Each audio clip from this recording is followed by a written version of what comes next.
Witam serdecznie wszystkich entuzjastów branży CNC i fanów marki Roboteus.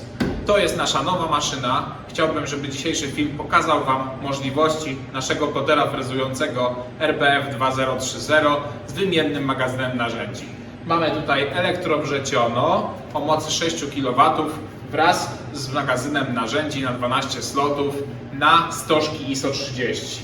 To pozwala nam na bezproblemową obróbkę płyt meblowych, różnych szaf, produkcję mebli, produkcję reklamy za pomocą kilku narzędzi podczas jednego cyklu.